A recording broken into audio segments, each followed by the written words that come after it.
नमस्कार। रचना विज्ञान और क्रिया विज्ञान की इस अगली कड़ी के अंदर अपन आज पढ़ेंगे जॉइंट्स के बारे में।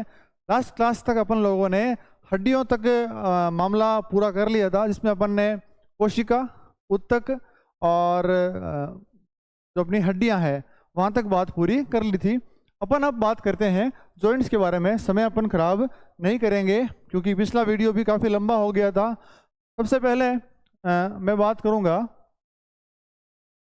जॉइंट्स के बारे में कि जॉइंट्स क्या होते हैं। तो जॉइंट का मतलब ही है जोड़ने वाला। तो पहली बात तो जॉइंट का जो अध्ययन है भाई, वो आपके ऑर्थोलॉजी कहलाता है। क्वेश्चन बहुत इंपॉर्टेंट है, ये बहुत बार एग्जाम में आ चुका है और कहीं कहीं इसे एंथोलॉजी भी लिखते हैं। इस बात पर ज़रा गौर मत करना आप। तो जोड़ों का अध्ययन आपका ऑर्थोलॉजी कहलाएगा और ये एग्जाम 2018 के अंदर आ चुका है सवाल।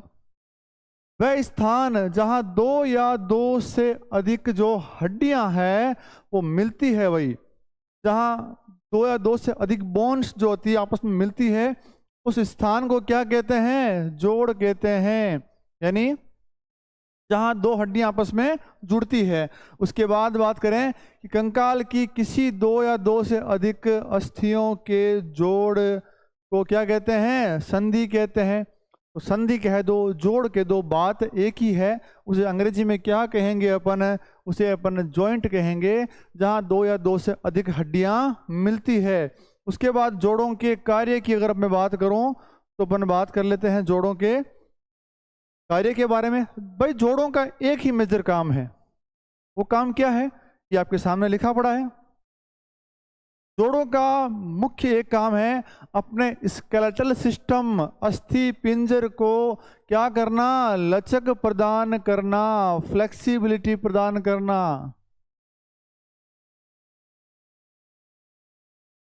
क्या प्रदान करना भाई? फ्लेक्सिबिलिटी प्रोवाइड करना।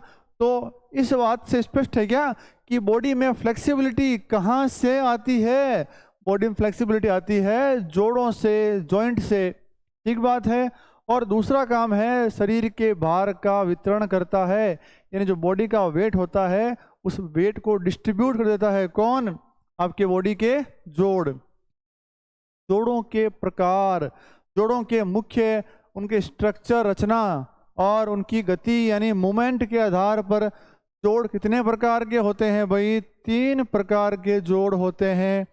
किसके आधार पर? उनकी स्ट्रक्चर के आधार पर और उनकी मूवमेंट के आधार पर जोड़ जो है वो 3 प्रकार के होते हैं।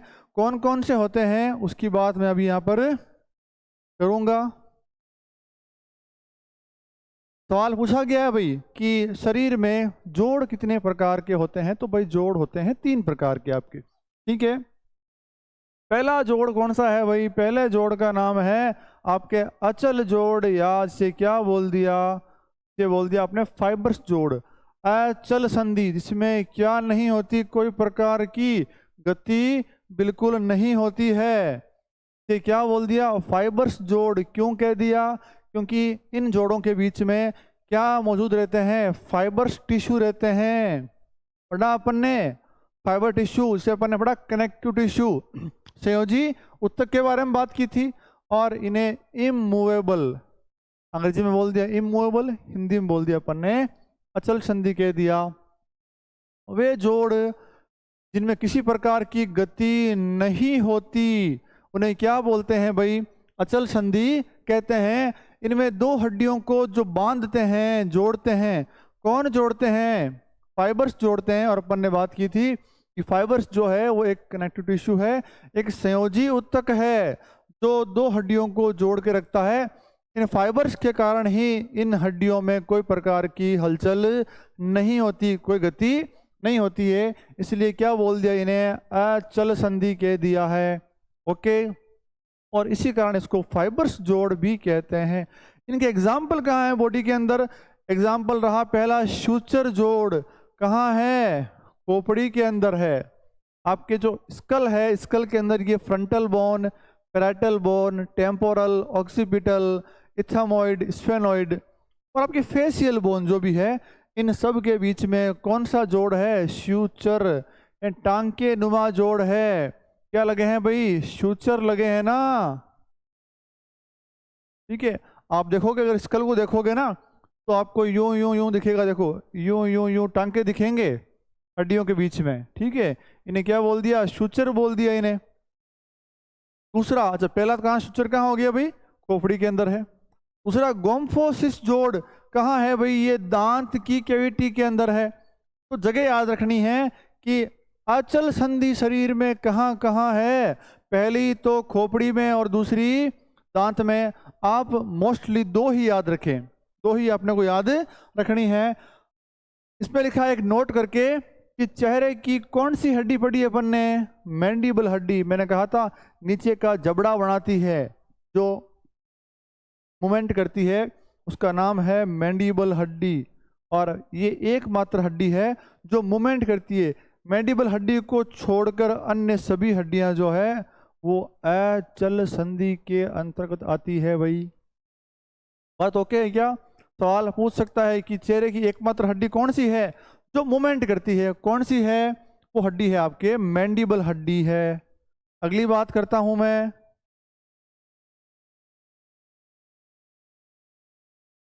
अगला जोड़ है भाई आपके कार्टिलेजिनियस जोड़, जिसे अपन कहेंगे अर्धचल जोड़। क्यों कहा इसको अर्धचल अपन ने? इसको अपन ने अर्धचल इसलिए कहा है क्योंकि इस प्रकार की संधि में गतियां होती है लेकिन न के बराबर होती है। बिल्कुल हल्के मूवमेंट होते हैं। कितने होते हैं भाई?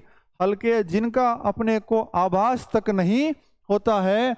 और अर्धचल संधि में जो हड्डियां होती है, इन हड्डियों के बीच में क्या होता है भाई? कार्टिलेज लगा होता है। यानी ये जो हड्डियां हैं वो कार्टिलेज के माध्यम से जुड़ती है, इसीलिए इनका नाम क्या दे दिया अपन ने? कार्टिलेजिनियस जोड़ दे दिया। और इसके बाद इसके एग्जाम्पल देख लेते हैं। पहला है सिनकोंड्रोसिस जोड़। अपन ने पढ़ी थी हड्डी छाती के अंदर स्टर्नम, इधर से आ रही थी पसलियां। पसलियां कहाँ जुड़ रही थी भाई? स्टर्नम में जुड़ रही थी। और पसलियां जो स्टर्नम से जुड़ रही थी उनके बीच में क्या मौजूद था? कार्टिलेज मौजूद था। अपन ने कहा था कि जो नकली पसलियां होती है वो सातवीं पसली के कार्टिलेज से जुड़ती है। ये बात कही थी अपन ने। इसका मतलब क्या है कि पसलियों का जो आगे वाला हिस्सा होता है जहां वो स्टर्नम से जुड़ती है वो किसका बना होता है? वो कार्टिलेज का बना होता है। तो स्टर्नम से पसलियों का जो जोड़ है वो किस प्रकार का जोड़ है? कार्टिलेजिनियस जोड़ है। ठीक बात है क्या? दूसरा है सिम्फोसिस प्यूबिस जोड़। इस बात को कहीं याद कर रहे हैं क्या अपन? प्यूबिस को अपन ने पढ़ी थी कूल्हे की अस्थि, इनोमिनेट अस्थि, और उसके तीन भाग पढ़े थे अपन ने, इलियम, इस्चियम और अंतिम भाग था उसका प्यूबिस भाग था। तो जहां दोनों प्यूबिस भाग जुड़ते हैं उसको बोलते हैं सिम्फोसिस प्यूबिस बोलते हैं। इस बात का अपन डायग्राम बनाए क्या? कहीं पर बना लेते हैं। ये लो कहीं देखते हैं अपन खाली जगह। ये रही खाली जगह, ये रही भाई, ताकि आपको समझ में आ जाए। पहले किसकी बात की थी मैंने? पहले मैंने बात की थी ये स्टर्नम की बात की थी क्या? ये स्टर्नम से कौन जुड़ती है? पसलियां जुड़ती है भाई। ये एक, ये दो, ये तीन तक का एग्जांपल लेता हूं। और ये पसलियों का जो आगे वाला हिस्सा है, ये वाला, ये किसका है? ये कार्टिलेज का बना है भाई। ठीक है, तो अपन कह सकते हैं कि स्टर्नम से पसलियों का जोड़ किसका एग्जाम्पल है? अर्धचल संधि या कार्टिलेजिनियस जोड़ का एग्जाम्पल है। दूसरा अपन लेंगे कौन सी अस्थि? ये मैं डायग्राम पक्का नहीं बना पा रहा हूं। ये एक इनोमिनेट अस्थि है, ये दूसरी इनोमिनेट अस्थि है। इसका ऊपर वाला भाग इलियम, ये वाला भाग स्चियम, और ये अंतिम वाला जो भाग है भाई ये प्यूबिस भाग है। कौन सा? ये वाला। और ये जो दोनों भाग है वो यहाँ पर जुड़ते हैं। ठीक है, तो इसी जोड़ को बोल दिया अपन ने सिम्फोसिस प्यूबिस जोड़। आप लोग डायग्राम देख सकते हैं गूगल के ऊपर, कि सिम्फोसिस प्यूबिस जोड़ या इनोमिनेट बोन कैसी होती है। ठीक बात है क्या? उसके बाद मैं अगर बात करूंगा, देखो सिम्फोसिस प्यूबिस आ गया ना, ये पेल्विक क्षेत्र का जोड़ है। ठीक है, उसके बाद बात करेंगे इंटरवर्टिब्रल डिस्क जोड़। कौन सा जोड़? इंटरवर्टिब्रल डिस्क जोड़ की बात करूंगा। अच्छा देखो, ये अपन ने बात की थी ना मेरुदंड की, ये बात की अपन ने फाइनल की। ऊपर का भाग सर्वाइकल, कल बात कर ली अपन ने। उसके बाद भाग हो गया थोरेसिक भाग, सर्वाइकल में 7, थोरेसिक में 12। फिर बात कर ली कौन से? लंबर भाग की। फिर बात की अपन ने सेक्रल भाग की, और फिर बात की अपन ने कोक्सी भाग की। हो गई कि 7, 12, 5, 1, 1। कितनी हड्डियां हो रही है? पूरी 26 हो रही है ना। इंटरवर्टिब्रल डिस्क, ठीक है, वर्टिब्रा के बीच में ये वर्टिब्रा, ये वर्टिब्रा, ये वर्टिब्रा, ये वर्टिब्रा, ये वर्टिब्रा, इनके बीच में जो कार्टिलेज की डिस्क लगी है, एक से दूसरी वर्टिब्रा के बीच में क्या लगी है?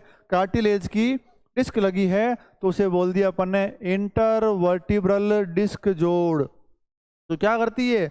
आपके उठने में, बैठने में, चलने में, सोने में ये हमेशा ग्लाइडिंग मूवमेंट करती है। क्या करती है भाई? फिसलने वाली गतियां करती है, और ये बहुत ही मामूली गतियां होती है, बहुत हल्की गतियां होती है। इसलिए इनको रख दिया अपन ने किस प्रकार के जोड़ में? अर्ध चल संधियों में रख दिया है। बात समझ में आ गई क्या भाई? 3 प्रकार के एग्जाम्पल पढ़ लिए अपन ने। पहला सिनकोंड्रोसिस, स्टर्नम से पसलियों का जोड़। दूसरा जोड़ पढ़ लिया सिम्फोसिस प्यूबिस जोड़, जो आपके पेल्विक पार्ट का था।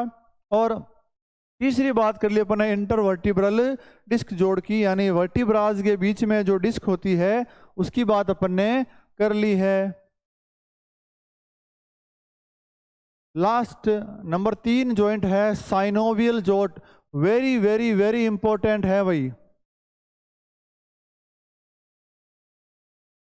ये ले लिया पेन अपन ने। कौन सा जोड़ है भाई? चल संधि, यानी फ्रीली मूवेबल जॉइंट।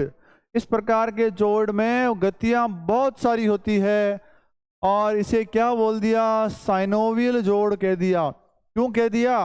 इसकी बात अपन आगे करेंगे। क्योंकि इस प्रकार के जोड़ में हड्डियों के बीच जो कैविटी होती है, जो गुहिका होती है, जो जगह होती है, स्पेस होती है, उस स्पेस में एक द्रव्य होता है, एक लिक्विड होता है। क्या नाम है उस लिक्विड का? साइनोवियल लिक्विड पाया जाता है, जो जोड़ को चिकना बना के रखता है, जो जोड़ को फ्रिक्शन से बचाता है। इसलिए जोड़ का नाम भी क्या रख दिया? साइनोवियल जोड़ रख दिया। मानव शरीर में जो जोड़ गति करने में सहायता करते हैं, इनमें 2 हड्डियों के बीच में क्या होता है भाई? साइनोवियल लिक्विड होता है, इसलिए इन्हें साइनोवियल जोड़ कहते हैं। अब साइनोवियल जोड़ के बहुत से टाइप है भाई। हड्डियों की जो संरचनाएं हैं, जो जॉइंट का स्ट्रक्चर है, उस अकॉर्डिंग बहुत सारे क्या है इसके प्रकार है, उनकी बात अपन करेंगे। पहला प्रकार है भाई बॉल एंड सॉकेट जॉइंट। क्यों नाम रखा है? क्योंकि हड्डी का एक जो सिरा होता है, एंड होता है, वो कैसा होता है? बोलनुमा होता है। और दूसरी हड्डी का सिरा जो होता है वो कैसा होता है भाई? वो सॉकेट नुमा होता है, यानी इसे बोलते हैं गेंद गड्ढा संधि। कैसे होती है तो करते हैं अपन। जैसे अपना ये हड्डी कौन सी थी पड़ी अपन ने कल? स्केपुला। ये वाली ह्यूमरस। ह्यूमरस हड्डी का जो एंड पार्ट है वो कैसा है भाई? वो बोलनुमा गोल है। ठीक। स्केपुला हड्डी का जो ये पार्ट है, इसमें एक क्या बना हुआ है? इसमें एक खड्डा बना हुआ है। क्या बना हुआ है भाई? ये बॉल जो है वो इस खड्डे में क्या आ जाएगी? फिट हो जाएगी। इसलिए बन गई ना गेंद गड्ढा संधि, बॉल एंड सॉकेट जॉइंट बन गया। ऐसा ही जॉइंट आपके पेल्विक पार्ट में है। आपकी फीमर की बॉल जो है वो आपकी कूल्हे की जो अस्थि है, इनोमिनेट अस्थि, उसमें क्या हो रही है भाई? फिट हो रही है। ये कुछ मान लो इस प्रकार का जॉइंट हो गया। ये आपका सॉकेट हो गया, ये आपकी बॉल हो गई, और ये आपका फिट हो गया। ठीक बात है क्या? जैसे बोल दिया बॉल एंड सॉकेट जॉइंट बोल दिया अपन ने। इस प्रकार के जोड़ में हड्डी का एक सिरा सॉकेट नुमा, दूसरी हड्डी का सिरा गेंद नुमा होता है। बात कर ली अपन ने। एग्जाम्पल कंधे का जोड़ और कूल्हे का जोड़, ये मैंने बात करी अभी कि कंधे का शोल्डर जॉइंट हो गया, कूल्हे का हिप जॉइंट हो गया। दोनों ही जो जोड़ है किसके एग्जाम्पल है? बॉल एंड सॉकेट के एग्जाम्पल है भाई। और ये एकमात्र ऐसा जोड़ है बॉडी में जहां पर सबसे अधिक गतियां होती है, गतियां का कोई पार ही नहीं है भाई, ठीक है। इसीलिए इसे 3 डायमेंशियल जोड़ या 3 एक्सियल जोड़, त्रिअक्षीय जोड़ भी कहते हैं। आप तो नाम याद रखें, अक्षीय क्या होता है क्या नहीं होता है, ये चर्चा मैं कभी और करूंगा। क्या बोलते हैं भाई? त्रिअक्षीय जोड़ कहते हैं, क्यों कहते हैं, कौन कौन सी गतियां होती है, उसकी बात मैं आगे करूंगा। अभी यहां तक बात क्लियर है क्या? चलते हैं आगे। ये रहा बॉल एंड सॉकेट जोड़ जो है वो सभी दिशाओं में क्या करता है भाई?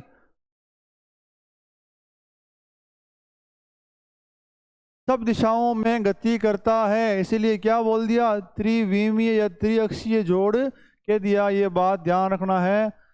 बहुअक्षीय भी बोल सकते हो इसको आप, क्या बोल सकते हो भाई?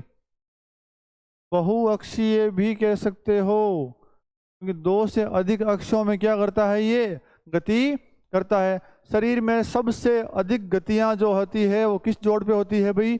बॉल एंड सॉकेट जोड़ पर होती है। ये बात ध्यान रखना, वेरी वेरी इंपॉर्टेंट बात है। अगला जोड़ है कब्जेदार, इसको नाम याद रखो आप, हिंज जॉइंट। क्या रखेंगे? Hinge joint. हिंज जॉइंट जो होता है इसमें एक ही तरफ गति संभव होती है, क्योंकि क्या लगा होता है? हिंज लगा होता है, कब्जा लगा होता है। इसलिए दूसरे एंगल में जो मोमेंट है वो पॉसिबल होता ही नहीं है भाई। फॉर एग्जाम्पल ये मेरी कोणी है, मैं इस कोणी को यूं मोड़ सकता हूं, वापस मैंने खोल ली, एंगल एक ही हुआ ये वाला। अब क्या इसको पीछे की ओर मोड़ दूंगा मैं? नहीं मुड़ेगी। साइड में नहीं मुड़ेगी। तो इसमें गति जो होती है वो एक तरफ होती है, बंद हो गई और खुल गई। ऐसा ही जोड़ अपने घुटने में है भाई, घुटने को पीछे की ओर फोल्ड कर लिया, आगे की ओर कर लिया। ऐसा ही जोड़ मेरे अंगुली में है, ये फोल्ड कर लिया मैंने, यूं खोल लिया, पीछे की ओर ये नहीं मुड़ सकती।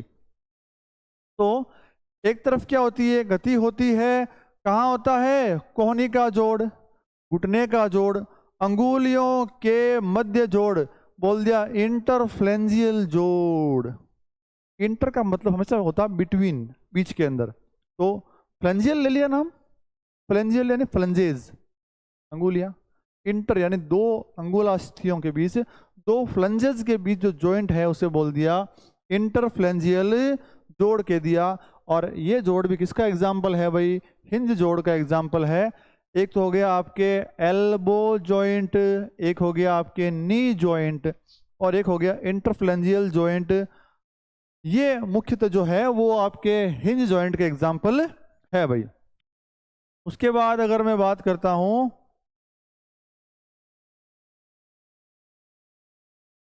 अगला है पीवट जॉइंट या कीलदार जॉइंट। क्या नाम से है भाई? पीवट या कीलदार संधि के नाम से है। इसकी बात मैं करूंगा। इस प्रकार के जॉइंट में हड्डी का एक सिरा दूसरी हड्डी पर क्या करता है? घूर्णन गति करता है। यानी इस प्रकार के जॉइंट में ओनली एक मूवमेंट पॉसिबल है। वो कौन सा है? वो है रोटेटरी मूवमेंट। यानी एक हड्डी के सिरे के ऊपर कोई दूसरी हड्डी रखी हुई है और वो क्या करती है? वो रोटेट करती है यूं यूं। एक हड्डी हो गई, इसका ऊपर टॉप हो गया, ये इसके ऊपर रखी दूसरी हड्डी, ये इधर रोटेट करेगी, इधर घूमेगी, इधर घूमेगी। बात ओके? ऐसी सिचुएशन कहाँ बनती है बॉडी के अंदर? ऐसा अपना जॉइंट है गर्दन के अंदर। कहाँ है भाई? नाम पढ़ा अपन एटलस और एक्सिस। मैंने कहा था पिछली क्लास के अंदर, मैंने कहा ये नाम आगे काम आएगा। क्यों आएगा? बात करते हैं। अपन ने पढ़ा सर्वाइकल की जो कशेरुका है उसमें पहली का नाम है टॉप वाली का एटलस, दूसरी का नाम है एक्सिस। एक्सिस हड्डी के ऊपर, ये मान लो एक्सिस हड्डी है, क्यों कर दिया मैंने इसको? ये एक्सिस के ऊपर आपकी एटलस रखी हुई है और ये घूम रही है यूं, क्यों घूम रही है? इस एटलस से घूमने से कौन सी क्रिया हो गई कि जो आपकी गर्दन है ये आप कभी इधर करते हो, कभी इधर करते हो। क्या कर रही है, गर्दन रोटेट कर रही है ना भाई, किसके ऊपर कर रही है, गर्दन की जो आपकी एटलस बोन है वो किसके ऊपर, एक्सिस के ऊपर रोटेट कर रही है। इसे बोल दिया अपन ने अटलांटो एक्सियल जॉइंट। ये नाम याद नहीं भी रहे तो ये बात याद रखनी है कि पाइवोट जॉइंट जो है वो बॉडी में मेनली कहाँ पर है, गर्दन के अंदर है। किन किन हड्डियों के बीच में है, एटलस और एक्सिस हड्डियों के बीच का जोड़ है भाई, ठीक बात है। और कोहनी के पास आपकी रेडियस और अल्ना, कोहनी के पास रेडियस और अल्ना जो है वो जुड़ी हुई है। और जब भी अपन ये वाली क्रिया करते हैं, ये वाली तो रेडियस जो है वो अल्ना के ऊपर रोटेट करती है, आपको दिखेगा नहीं है। जब ये क्रिया करोगे ना, ये वाली, ये सुपाइनेशन और ये प्रोनेशन, तो क्या करती है आपकी रेडियस जो है वो अल्ना के ऊपर क्या करेगी, रोटेट करेगी। इसको बोल दिया रेडियो अल्नर जॉइंट। ये याद नहीं भी रहे तो चल जाएगा, ये बात नहीं भूलनी है। गर्दन का जोड़ किसका एग्जाम्पल है, पाइवोट का एग्जाम्पल है भाई। नेक्स्ट बात करते हैं, अगला है ग्लाइडिंग जोड़, फिसलने वाला जोड़। और इसका विशेष कोई सवाल आपके नहीं बनेगा। और ये जो जॉइंट है भाई आपके बॉडी में कार्पल और टार्सल बोन के अंदर है। कलाई वाली को मैंने बोला कार्पल और टकने में है टार्सल। कार्पल हड्डियों के बीच में जो मूवमेंट होता है भाई वो होता है फिसलने वाला, ग्लाइड करती है एक दूसरे के ऊपर। जब भी अपन किसी चीज को जोर से पकड़ते हैं, खींचते हैं उसको, किसी दीवार को अपन धक्का दे रहे हैं, पुश कर रहे हैं, तो जो हड्डियां होती है आपस में क्या करती है, ग्लाइड करती है। इसीलिए जोड़ का नाम भी रख दिया ग्लाइडिंग जॉइंट, फिसलने वाला जोड़। किस किस के अंदर है, कार्पल और टार्सल हड्डियों के बीच में है। और अगला जोड़ है भाई स्थूलात्मक, नाम याद रखना आपको, कॉन्डिलॉइड जॉइंट। कौन सा जॉइंट है भाई,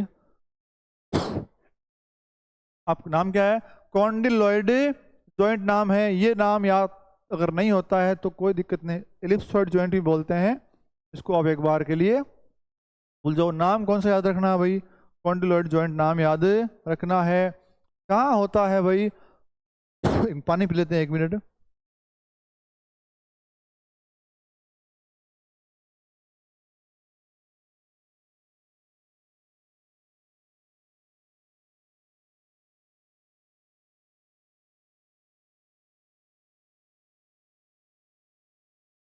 हाँ, अब बात करते हैं। अच्छा, ये जॉइंट बॉडी में है कहाँ पर, ये जॉइंट बॉडी में मेनली 2 जगह हैं भाई।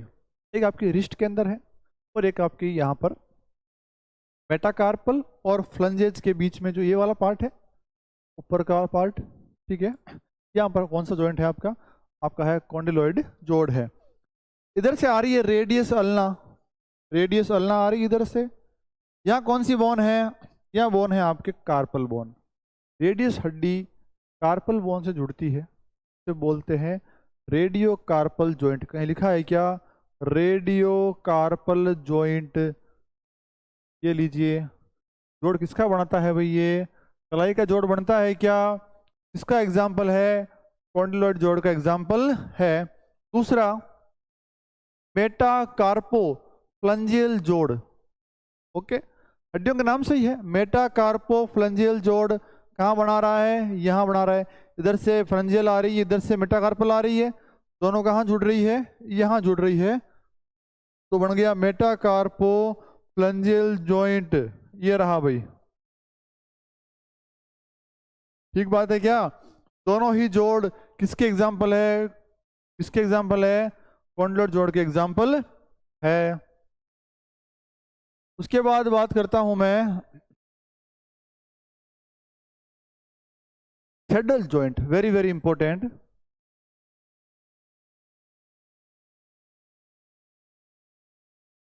वेरी वेरी इंपॉर्टेंट जॉइंट कौन सा है, सैडल जॉइंट है भाई। कहाँ होता है, मेनली इसका सवाल पूछते हैं।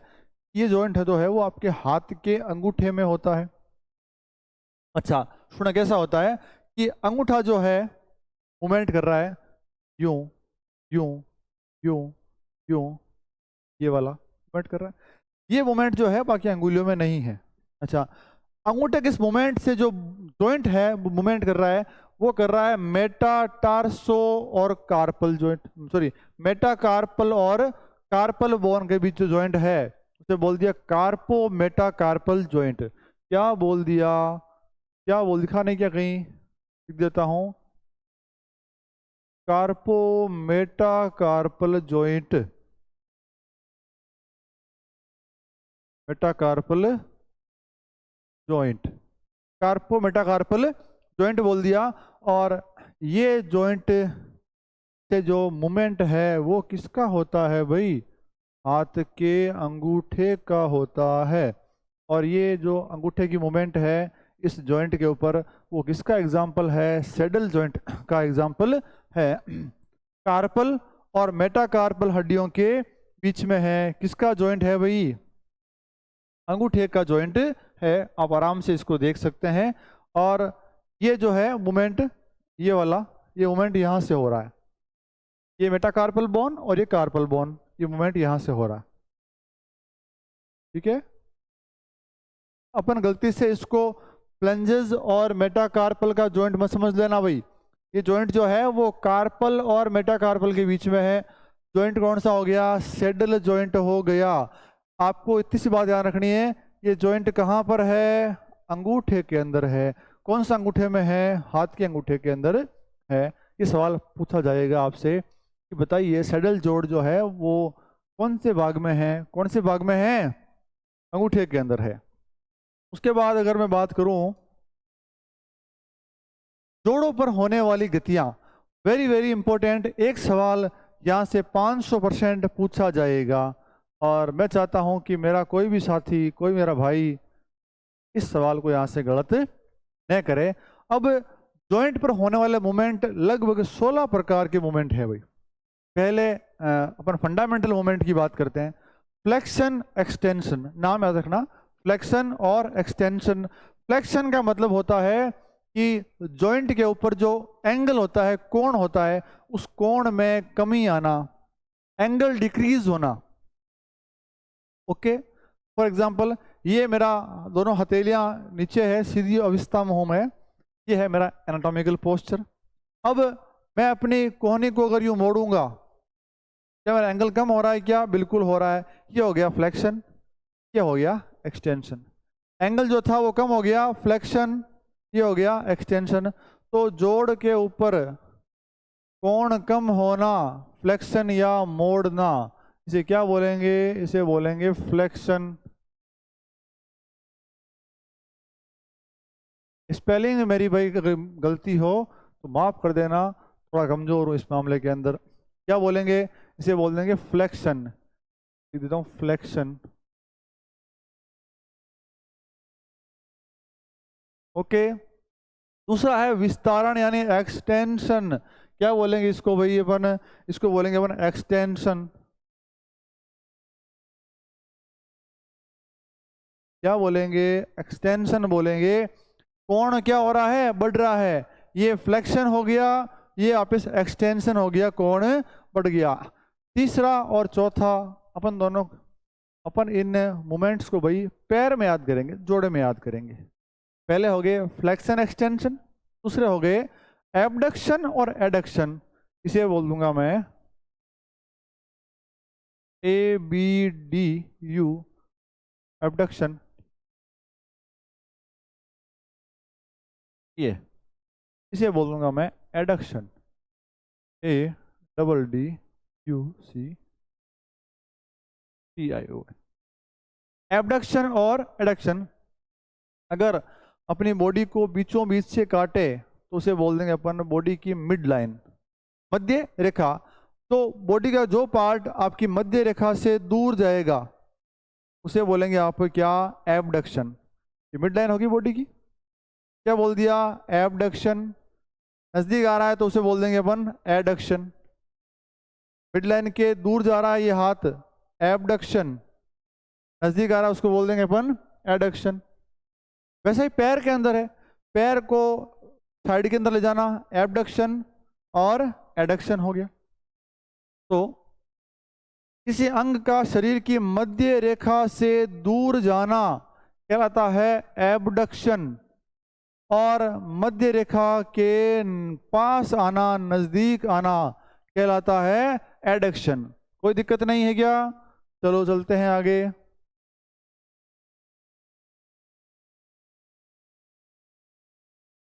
अगली बात करते हैं, पर्यावर्तन की बात कर लेते हैं। गड़बड़ हो गई क्या? ये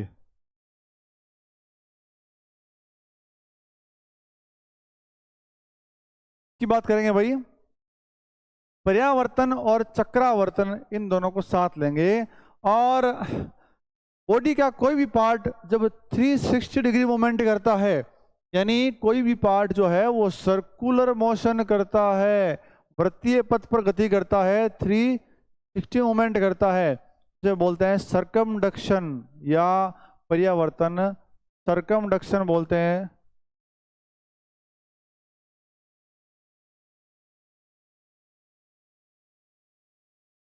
क्या बोलेंगे? सर्कमडक्शन कह देंगे, पर्यावर्तन कह देंगे। फॉर एग्जाम्पल, आपके हाथ का गोल घूमना, यूं शोल्डर को क्या करना, पूरा पूरा घुमा देना, ठीक बात है क्या? आपकी कलाई का घूमना, यूं यूं कलाई का क्या करना, घूमना, क्योंकि इसमें क्या हो रही है, एक वृत्तीय गति हो रही है, एक डिस्टेंस कवर हो रही है भाई। ओके। उसके बाद चक्रावर्तन, रोटेटरी मूवमेंट, क्या बोलेंगे? रोटेशन बोलेंगे। लिख देता हूं भाई, रोटेशन बोलेंगे। क्या कहेंगे? रोटेशन। इसका मतलब क्या होता है कि हड्डी का किसी दूसरी हड्डी के ऊपर वो क्या करना, घूर्णन गति करना, एक ही अक्ष पर घूमना। अपन ने बचपन के अंदर लट्टू होता, लट्टू चलाया होगा, ऐसे गोल घुमाया होगा।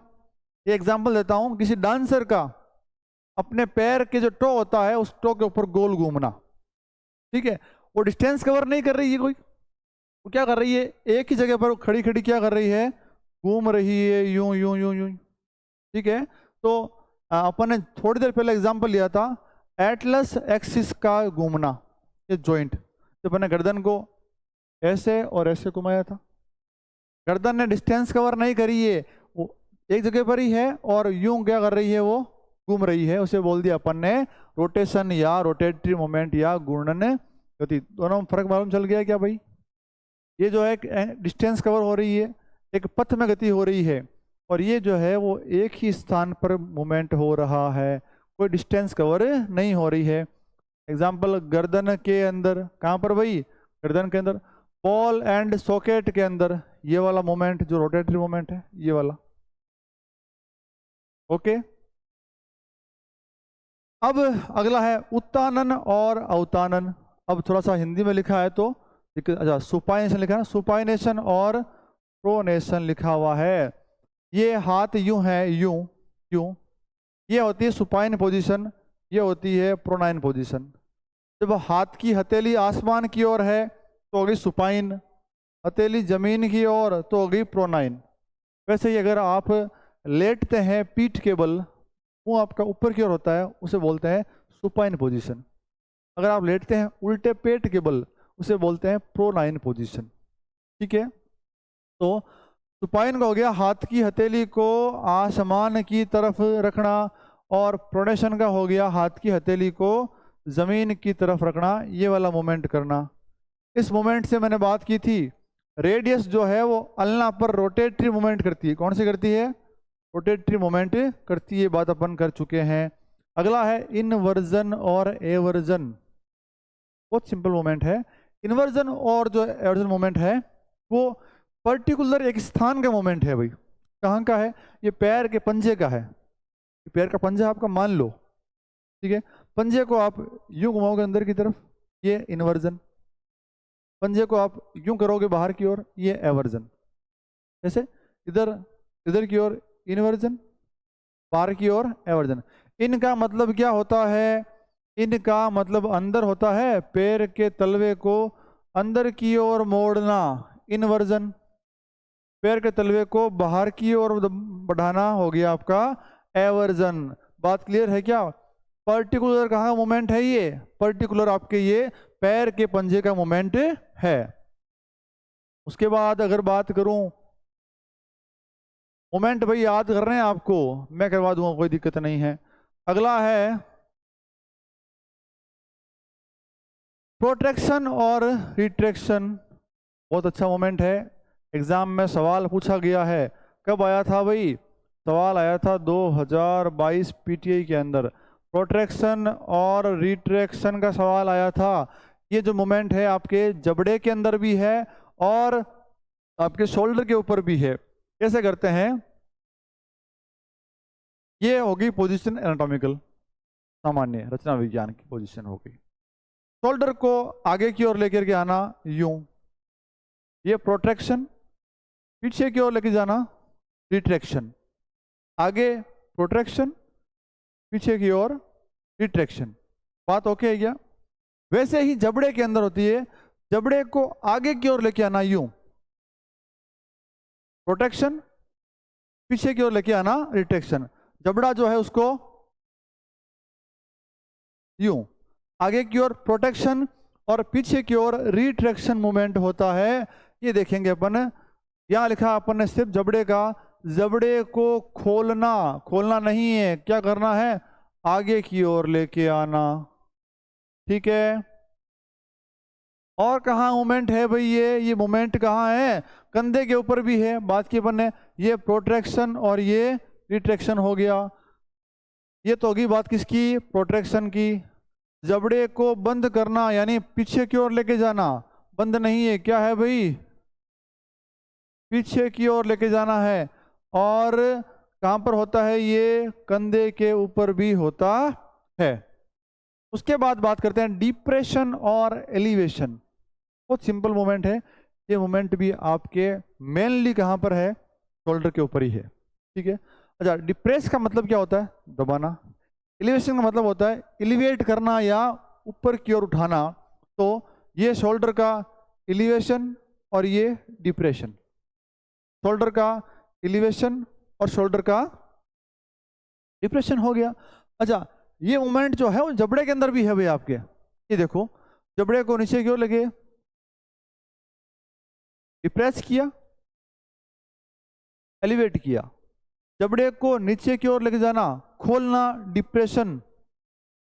जबड़े को बंद करना, एलिवेशन। ओके। तो डिप्रेशन कहाँ का मोमेंट है? कंधे का भी है और कहाँ का है? जबड़े का भी है। कहाँ का है भाई? जबड़े का मोमेंट भी है। लास्ट मोमेंट है प्लांटर फ्लेक्शन और डोर्सी फ्लेक्शन। दोनों मोमेंट जो है ये भी पर्टिकुलर एक ही स्थान के मोमेंट है भाई। कहाँ के? पैर के पंजे के। ये पैर का पंजा मान लो इतना सा आगे से, पैर के पंजे को ऊपर की ओर लेके आना यूं, डोर्सी फ्लेक्शन। पंजे को नीचे की ओर ले जाना, प्लांटर फ्लेक्शन। पैर के पंजे को नीचे की तरफ मोड़ना, प्लांटर फ्लेक्शन। और पैर के पंजे को ऊपर की तरफ लेके आना कहलाता है डोर्सी फ्लेक्शन। मोमेंट 16 प्रकार के अपन ने बात कर ली है। मैं एक बार इनका रिवीजन कराऊंगा। सबसे पहले अपन ने बात की थी फ्लेक्शन, एक्सटेंशन। ये बात यहाँ भी हो सकती है, यहाँ पर फ्लेक्शन, एक्सटेंशन। अंगुलियों के अंदर flexion, extension, flexion, extension. Shoulder के अंदर भी फ्लेक्शन, एक्सटेंशन। ओके। मूवमेंट कहीं भी हो सकता है। गर्दन के अंदर फ्लेक्शन, एक्सटेंशन। उसके बाद बात की बने एबडक्शन, एडक्शन। एबडक्ट का मतलब है उसे क्या करना? दूर लेके जाना। मिड पॉइंट है, उसे दूर ले गया, एबडक्शन। एडक्शन यानी ऐड करना, जोड़ना, नजदीक लाना, ये लो एडक्शन। ओके। उसके बाद सर्कमडक्शन और रोटेशन। सर्कमडक्शन का मतलब होता है किसी भी अंग या वस्तु का एक वृत्त के अंदर, एक सर्कल के अंदर गति करना। यूं गया, यूं गया, यूं गया, यूं गया, वापिस आ गया। ठीक। रोटेटरी मूवमेंट का मतलब होता है कि एक ही जगह खड़े खड़े घूमना। एक ही स्थान पर खड़े हैं और उसी स्थान पर क्या करना? गोल गोल गोल गोल गोल गोल गोल गोल घूमना। उसे बोलते हैं रोटेटरी मूवमेंट, एक ही अक्ष पर गति करना। उसके बाद बात की अपन ने सुपाइनेशन और प्रोनेशन। ये हो गया सुपाइनेशन, ये प्रोनेशन, सुपाइन प्रोनाइन। उसके बाद बात की अपन ने इनवर्जन एवर्जन। तो मूवमेंट कहाँ का था? पैर के पंजे का था। कहाँ का था? पंजे का। पंजे को यूं अंदर की ओर इनवर्जन, बाहर की ओर एवर्जन। उसके बाद किसकी बात करी होगी अपन ने बात की थी प्रोट्रैक्शन और रिट्रैक्शन की, शोल्डर और जबड़े की। प्रोट्रैक्शन, रिट्रैक्शन, आगे प्रोट्रैक्शन, पीछे रिट्रैक्शन। उसके बाद एलिवेशन और डिप्रेशन की बात की थी। शोल्डर की बात करते हैं, ये एलिवेशन, ये डिप्रेशन। जबड़े की बात करता हूँ, ये डिप्रेशन हो गया, ये एलिवेशन हो गया। उसके बाद बात की होगी अपन ने ये प्लांटर फ्लेक्शन और डोर्सिफ्लेक्शन। ये भी कहाँ की मूवमेंट है भाई? पैर के पंजे की मूवमेंट है। प्लांटर के अंदर तो नीचे की ओर फ्लेक्शन हो गया, डोर्सी में ऊपर की ओर फ्लेक्शन हो गया। ओके, मेरे हिसाब से जॉइंट आपको समझ में आ गए होंगे भाई। अगली बात करता हूं, जॉइंट पूरे हो गए। एक टॉपिक और करेंगे अपन, मांसपेशीय तंत्र। बहुत ही सरल करेंगे, बहुत ही शॉर्ट में करेंगे, शॉर्ट एंड स्वीट पढ़ पाओगे। अभी इतना टाइम नहीं आपके पास कि लेंथ ही पढ़ सकते हो। मांसपेशीय तंत्र यानी जो बॉडी की पूरी मांसपेशियां मिल रही है अपनी, क्या बना रही है? एक पूरा सिस्टम खड़ा कर रही है, एक गतिविधि को, एक कार्य प्रणाली को संचालित कर रही है। वो कार्य प्रणाली क्या है? कार्य प्रणाली है बॉडी को मूवमेंट करवाना, या यूं कह दूं कि बॉडी के मूवमेंट के लिए पावर जनरेट करना, शक्ति प्रदान करना। कौन करती है? मांसपेशियां करती है। मांसपेशियों का अध्ययन मायोलॉजी कहलाता है। स्टडी ऑफ सेल साइटोलॉजी, उत्तक का अध्ययन हिस्टोलॉजी, हड्डियों का अध्ययन ऑस्टियोलॉजी, और जॉइंट्स का अध्ययन क्या कहलाया अपने? ऑर्थोलॉजी कहलाया था। वैसे ही मांसपेशी के लिए वर्ड काम लेते हैं भाई मायो। क्या लेते हैं? मायो। तो मायोलॉजी। मांसपेशियों की संख्या कितनी होती है? कुल 600 से लेकर 650 तक होती है, फिक्स नहीं होती है। और एक एग्जाम में सवाल पूछा गया डीएसएसबी या केवीएस के अंदर, और वहां आंसर माना गया 639 मसल्स बॉडी में होती है, लेकिन आपको लगभग हमेशा लिमिट के तौर पर ही लिखी मिलेगी। मसल्स की बात अपन ने पहले कर ली है, अपन जब मांसपेशी उत्तक की बात की थी। चलो एक सवाल साथियों ये पूछते हैं बहुत बार कि मांसपेशियों का शरीर में वजन कितना है? कितना है? शरीर के कुल भार का 40% या लिमिट में 40 से 50% मिलेगा आपको। कुछ लोग इसको 40 से 45% भी लिखते हैं, लेकिन एक्सरसाइज के थ्रू अधिकतम वेट कितना कर सकते हैं? 50% कर सकते हैं भाई। लेकिन आज तक एग्जाम में सवाल जो पूछा गया है साथियों, वो किस एंगल में पूछा गया है? पूछा गया 40% के अंदर। तो ये बात ध्यान रखनी है। अगर एग्जामिनर क्वेश्चन पूछता आपको कि बॉडी के अंदर मसल्स का वेट कितना होना चाहिए, तो आपको लोअर लिमिट लेनी है। कौन सी लेनी है? 40% वाली लेनी है। जैसे किसी का वेट मान लो 80 किलो है, पूरा शरीर का वजन कितना है? 80 kg है, तो 80 किलो का 40% निकालेंगे क्या अपन? 8 चौक 32, लगभग 32 किलो जो वजन है उसका किसका है? मांसपेशियों का है भाई।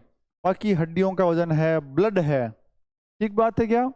चलो अब बात करते हैं मांसपेशियों के संगठन की बात करते हैं। ये सवाल पूछते हैं, बहुत बार पूछ लिया गया है। मसल्स में 3/4 क्या होता है? जल होता है, और 1/4 क्या होता है भाई? प्रोटीन की मात्रा होती है। 1/4 यानी 25% हो गया, और 3/4 हो गया आपके 75% हो गया। क्या होता है भाई? जल होता है।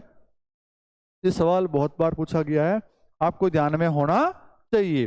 तो मसल्स में 75% हो गया आपके जल, और 25 हो गया आपके प्रोटीन। ये सवाल बनता है एक तो यहाँ से, एक सवाल बनता है आपका ये वाला, एक सवाल बनता आपके ये, और एक बनता सवाल आपके ये। चलो कार्य। देखो मसल्स के कार्य पे इतना ध्यान मत देना, इसका एक मेजर काम है वो मैं आपको बता रहा हूँ, वो क्या है वो बात ध्यान रखना। इसका मेजर काम है भाई शरीर को गति करने के लिए क्या करना, शक्ति प्रदान करना। क्या करना भाई, पावर जनरेट करती है, ये स्ट्रेंथ प्रोवाइड करती है। कोई भी एक्टिविटी अपन करते हैं, उठना बैठना खाना पीना कुछ भी चलना, तो बिना मांसपेशियों के पावर जनरेट किए कोई मूवमेंट पॉसिबल नहीं है। इस ब्रह्मांड के अंदर बिना बल या शक्ति के कोई काम नहीं होता है। तो क्या बताइए, मांसपेशियों का अहम रोल है या नहीं है? शक्ति प्रदान करेगी कैसे? संकुचन और प्रकुंचन से। कॉन्ट्रैक्ट और रिलैक्स, कॉन्ट्रैक्ट और एक्सटेंड होकर के क्या करेगी, ये शक्ति प्रदान करती है। क्या करती है? आकार प्रदान करती है। हड्डियों ने शरीर को ढांचा स्ट्रक्चर दिया था, शेप कौन दे रही है? मसल्स दे रही है। उसके बाद अपन को कोई भी बात याद यहाँ पर नहीं रखनी है, एक बात याद रखनी पड़ेगी, वो रखनी पड़ेगी एटीपी। सवाल पूछा गया था कहाँ, स्कूल लेक्चरर पीटीआई के अंदर, कि बॉडी में एटीपी जो है वो कहाँ स्टोर रहती है? वो स्टोर रहती है भाई आपके कंकालीय मांसपेशियां या ऐच्छिक मांसपेशियों के अंदर आपकी एटीपी स्टोर रहती है। क्लियर है? उसके बाद मैं बात करता हूं, सवाल पूछ सकते हैं भैया, ध्यान रखना एटीपी वाला।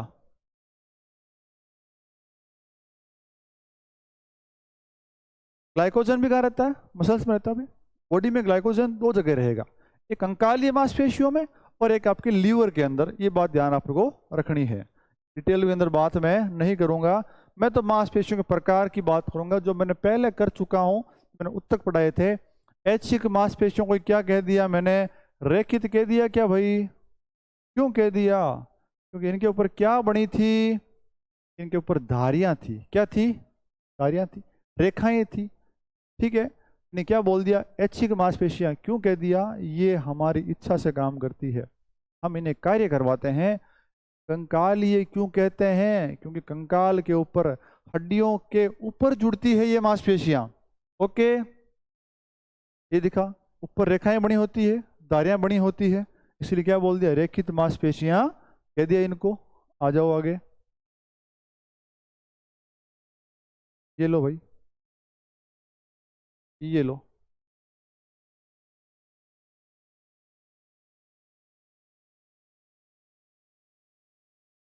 चलो, रक्त कोशिकाएं होती है इनके अंदर। रक्त कोशिकाएं क्या होती है? ब्लड कैपिलरीज आती है इनके अंदर, इसीलिए क्या वो रंग कैसा होता है इनका? लाल होता है। कंकाल तंत्र से चिपकी रहती है, इसीलिए क्या बोल दिया? कंकालीय मांसपेशियां इनको कह दिया अपन ने भाई। उसके बाद स्वयं की इच्छा से काम करती है। स्वयं किसकी? मनुष्य की स्वयं की क्या करेगी? इच्छा से कार्य करेगी, इसलिए क्या बोल दिया? ऐच्छिक मांसपेशियां कह दिया, रंग लाल होता है। ये बात ध्यान रखना भाई। थकान के लिए कौन सी मसल्स होती है? हमेशा ऐच्छिक मांसपेशियां ही उत्तरदायी होती है। थकान, लैक्टिक एसिड किसमें बनता है? वॉलंटरी मसल के अंदर ही बनता है। और थकान जहां वर्ड आए ना भाई, वहां आप आंख बंद करके क्या लिखोगे? लैक्टिक अम्ल लिखोगे। पूछते हैं सवाल कि शरीर में थकान के लिए उत्तरदायी कारक कौन है? हमेशा किस पे जाओगे आप? लैक्टिक अम्ल पे जाओगे। पूछे कि शरीर में ऊर्जा के लिए, तो पहले किसको देखोगे? एटीपी को देखोगे। अब सवाल पूछ क्या रहा है उस पर डिपेंड करता है वो। अगला इंपॉर्टेंट सवाल है ये अगला। कौन सा वाला अगला भाई? ये वाला, वजन। ऐच्छिक मांसपेशियों का शरीर में वजन। अपन ने बात की थी कि शरीर में मांसपेशियों का कुल वेट, वो बात की अपन ने 40% की। मैं कहता हूं कि जितना मसल्स का कुल वेट होता है, उस कुल वेट का 40% भाग कौन सी मांसपेशियां होती है भाई? कौन सी होती है? ऐच्छिक मांसपेशियां होती है। जब अपन ने बात की ना कि 80 किलो वजन में 32 किलो क्या हो गई? मांसपेशियां हो गई। इस 32 किलो का 40% क्या होगा, आपके ऐच्छिक मांसपेशियां होगी। निकाल लोगे क्या, निकाल लो भाई, 8, 12, ये 12.8 किलो जो वजन है वो आपके ऐच्छिक मांसपेशियों का होगा। इनका आकार कहते हैं स्पिंडल शेप में होता है। जो मसल फाइबर का अरेंजमेंट होता है वो स्पिंडल में होता है, बेलनाकार होता है।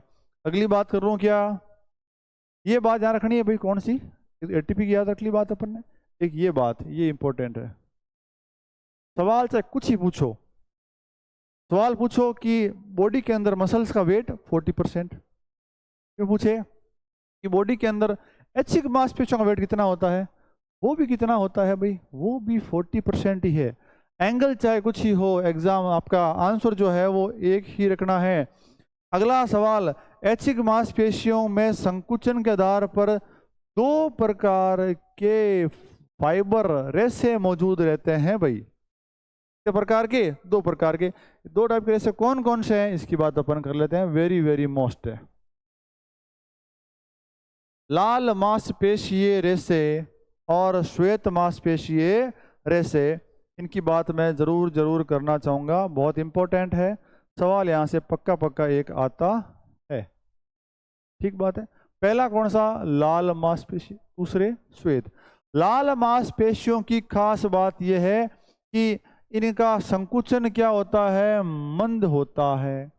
श्वेत का संकुचन क्या होता है, तीव्र होता है। तो बताइए, जिन मसल्स का संकुचन धीरे होगा, कॉन्ट्रैक्शन धीरे होगा, वो कौन सी एक्टिविटी में काम आएंगे, जो एक्टिविटी बहुत धीमी है, बहुत लंबे टाइम की है, जैसे marathon, half marathon, cross country, 10 kilometre दौड़, 5 किलोमीटर दौड़।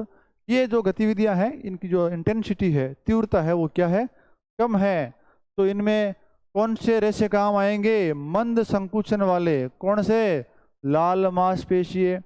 जिन एक्टिविटी का की तीव्रता बहुत ज़्यादा है, समय बहुत कम है, 100 मीटर, 200 मीटर, 400 मीटर, इनमें मसल फाइबर का जो संकुचन है वो बहुत तेज चाहिए होता है। इसमें तेज है श्वेत मांसपेशी रेशों में। तो बताइए, लंबी दूरी की दौड़ों में कौन सी काम आएगी, लाल मांसपेशी रेशे आएंगे। और शॉर्ट ड्यूरेशन की जो रनिंग है उसमें कौन से काम आएंगे, श्वेत मांसपेशीय रेशे काम आएंगे। आप इसको छोड़ दो, मायोग्लोबिन वाले मैटर को छोड़ दो, बिल्कुल आपसे नहीं पूछा जाएगा, ठीक बात है क्या। अच्छा, ये जो होते हैं वो लंबे टाइम तक चलते हैं भाई। लाल मांसपेशी रेशे जो है, संकुचन इनका मंद है, धीरे धीरे होंगे, धीरे धीरे धीरे क्या कॉन्ट्रैक्ट होंगे, लेकिन एक बार कॉन्ट्रैक्ट होने के बाद में ये लॉन्ग टाइम तक चलते हैं। श्वेत वालों का संकुचन बहुत फास्ट है, लेकिन थकते भी क्या है, जल्दी है। यानी संकुचन लंबे समय तक नहीं रहता है। कब तक रहता है, कम समय के लिए ही संकुचन रहता है। बात क्लियर किया। इसीलिए इनकी जो डिस्टेंस है वो भी कमी होगी ना, 100, 200, 400। आगे चलूं क्या भाई, चलो, ये आ गई कौन सी, लंबे समय,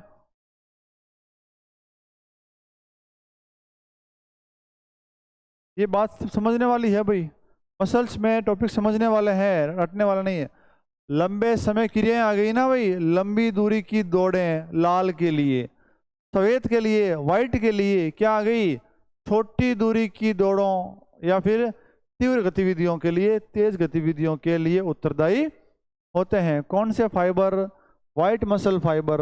रेड मसल फाइबर जो होते हैं वो आपके स्लो डिस्टेंस, स्लो रनिंग होती है, जो लंबे समय की होती है, उसके लिए रिस्पॉन्सिबल होते हैं। इस बात को भी आप लोग छोड़ दो, ये बात भी नहीं पूछी जाएगी आपसे, किसमें माइटोकॉन्ड्रिया अधिक होता है और किसमें कम होता है।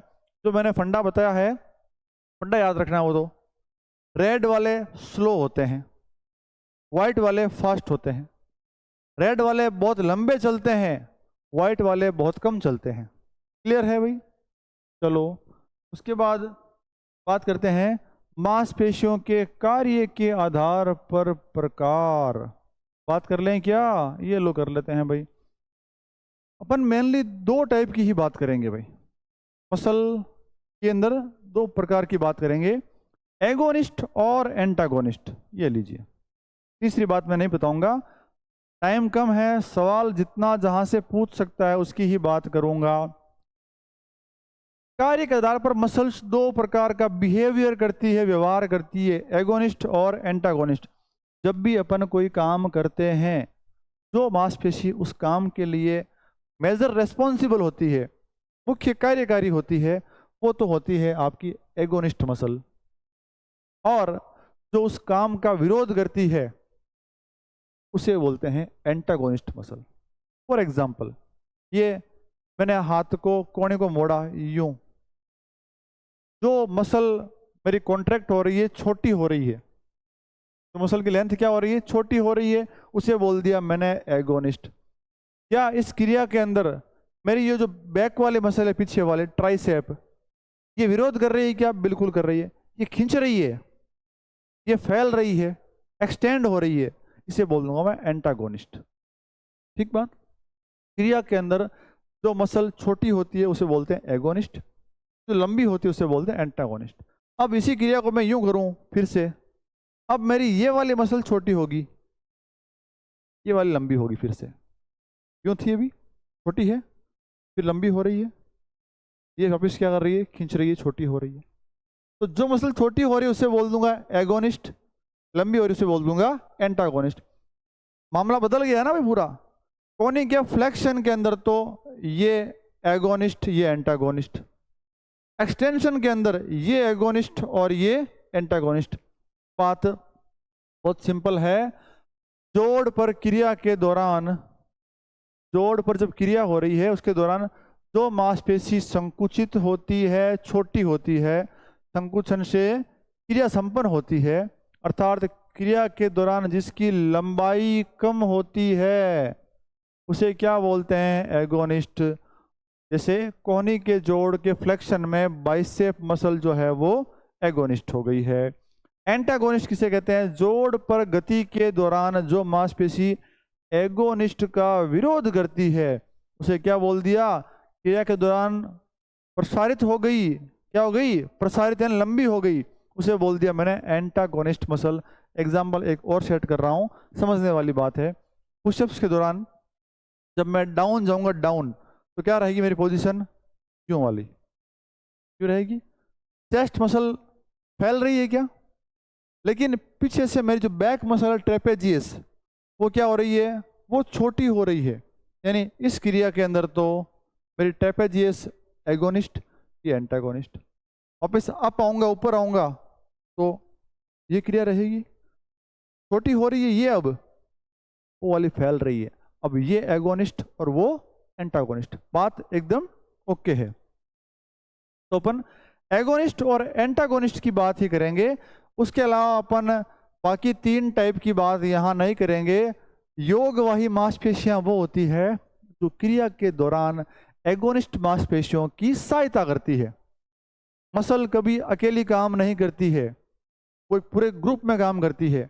उस ग्रुप के अंदर एक होती है मेन मसल और बाकी सारी होती है उसके आसपास की हेल्पिंग मसल। तो जो मेन मसल की हेल्प करती है उसे बोल दिया अपन ने योगवाही मांसपेशी या सिनेर्जिस्टिक मसल बोल दिया अपन ने। कोई दिक्कत नहीं क्या? देखो, वह मांसपेशी जो क्रिया किसी जोड़ पर होने वाली विशेष क्रिया में एगोनिस्ट मांसपेशी की क्या करती है, सहायता करती है, उसे बोल दिया अपन ने योगवाही मांसपेशी कह दिया। इसके अलावा आपको कोई बात जानकारी नहीं रखनी है, सवाल यहाँ से पूछ लिया जाएगा प्री बीपीएड के अंदर कम से कम। और जो बंदा एमपीएड का एंट्रेंस एग्जाम देगा, मेरे हिसाब से उसने काफ़ी कुछ तो तैयार पहले से कर रखा होगा। अब बात करते हैं, मसल में टू टाइप का कॉन्ट्रैक्शन होता है भाई, वेरी वेरी इंपॉर्टेंट है, ये बात अपने को ध्यान होनी चाहिए। ये लो, ये बात बहुत इंपॉर्टेंट है। इसके बाद अपन लास्ट टॉपिक लेंगे इस मसल का कि कौन सी मसल कहाँ पर है।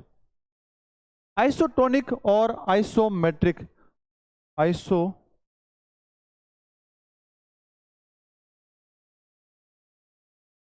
टॉनिक और आइसोमेट्रिक। दो प्रकार का क्या होता है भाई संकुचन होता है। आइसो का मतलब होता है एक समान। आइसो का मतलब क्या होता है भाई, एक समान होता है। आइसो माने एक समान, लिख दिया मैंने, एक समान। टॉनिक का होता तनाव, टोन, तनाव। यानी इस प्रकार के संकुचन में, कॉन्ट्रैक्शन में क्या होता है, मसल में तनाव जो होता है वो एक समान बना रहता है। तो क्या बदलता है, सवाल ये पूछते हैं, मांसपेशी की लंबाई में क्या आएगा, परिवर्तन आएगा। यानी लंबाई कभी छोटी होगी, कभी बड़ी होगी, एक समान नहीं बनी रहेगी। कब होता है, हमेशा होता है।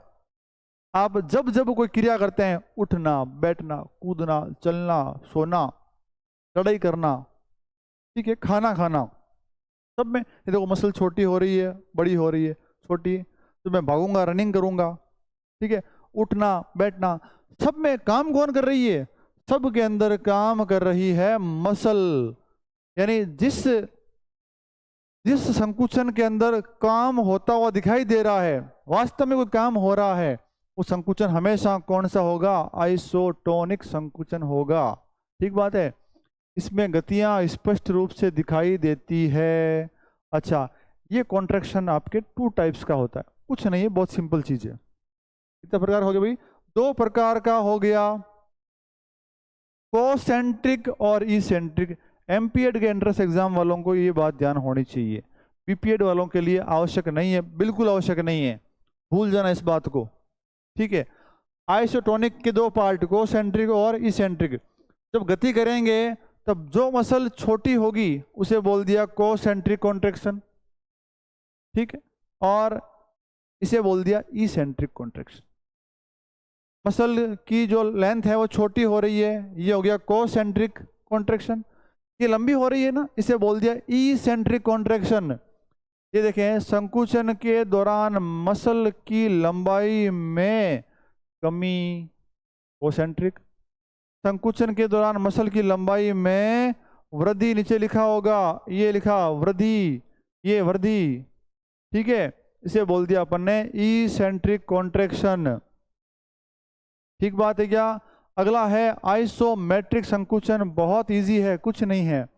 इस प्रकार के संकुचन में, कॉन्ट्रैक्शन में, आइसो का मतलब क्या होता है भाई, एक समान। मैट्रिक माने मेजरमेंट, माप, लंबाई कह दूं क्या, अल्लाह कह दी सा, माप, लंबाई माप का ही तो है, ठीक है। इस प्रकार के संकुचन में मांसपेशी की लंबाई जो है वो कैसी रहेगी भाई, एक समान रहेगी। क्यों, यानी इस प्रकार के संकुचन में कोई प्रकार की गति नहीं होती है। हाँ, मसल्स पर क्या पड़ता है, तनाव पड़ेगा, लेकिन कोई भी काम होता हुआ दिखाई नहीं देगा।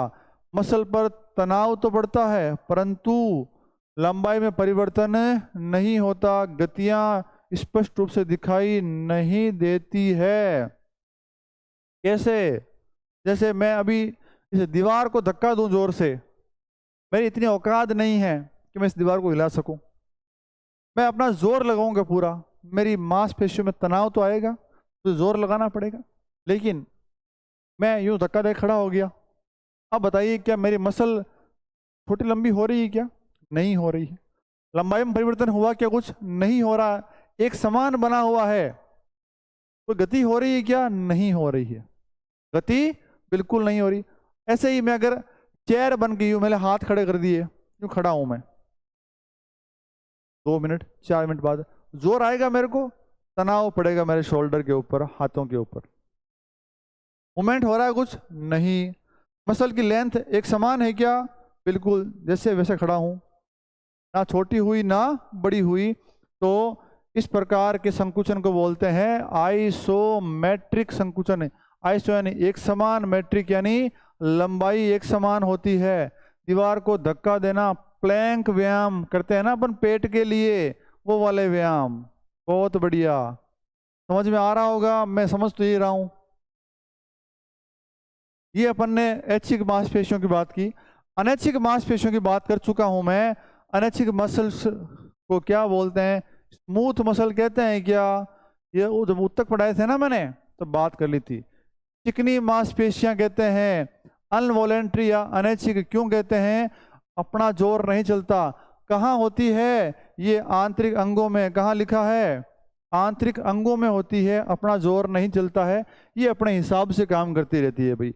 रंग इनका लाल नहीं होता, हल्का धूसर या सफेद रंग होता है। अच्छा से काम नहीं करती, इसलिए क्या बोलते हैं? अनैच्छिक मांसपेशियां कहते हैं। हमारा नियंत्रण नहीं होता है। चिकनी बोलते हैं, क्या बोलते हैं? चिकनी या सपाट या स्मूथ मसल कह दिया। धारियां क्या होती है? नहीं होती है भाई। ठीक बात है क्या? कंट्रोल कौन करता है? अनुकंपी और परा अनुकंपी तंत्र करता है। सिंपैथेटिक और पैरासिम्पैथेटिक। ये बात अपने को ध्यान में नहीं रखनी है, इस बात को भूल जाना। अगला हृदयी मांसपेशियां। अपन ने बात की ना, हृदय की मांसपेशियां संरचना के आधार पर तो ऐच्छिक, लेकिन काम करती है हमेशा अनैच्छिक। हृदय धड़कता है भाई अपने हिसाब से, है ना? धड़कता हृदय जब भी कुछ दुख होता है, खुशी होती है, तो धड़कन बढ़ गई, धड़कन कम हो गई, दिल टूट गया। कहते हैं दिल टूटता है क्या भाई? दिल नहीं टूटता रे, दिल कुछ होता ही नहीं है ना? क्या है? हृदय है आपका।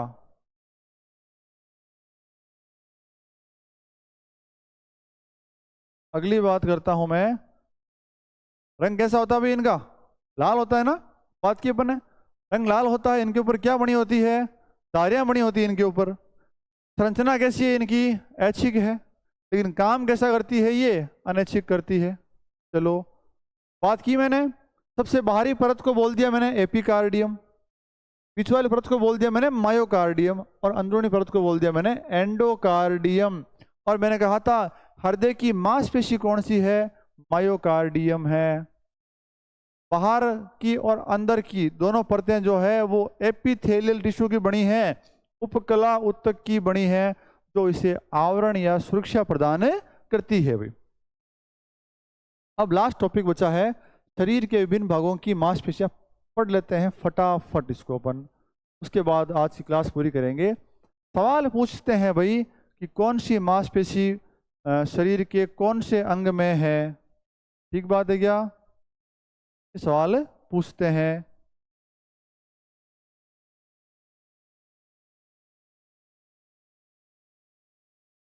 पहली मसल पढ़ेंगे अपन, वक्ष स्थल यानी छाती की मांसपेशियां। और छाती में जो मुख्य मांसपेशी है उसका नाम है pectoralis major. Very very important, याद रख लेना भाई। कौन सी मांसपेशी है? पेक्टोरलिस मेजर है। कहाँ की है? छाती की मुख्य मांसपेशी, उभार वाला हिस्सा आपका। और इसे क्या बोलते हैं? थ्रोवर मसल कहते हैं।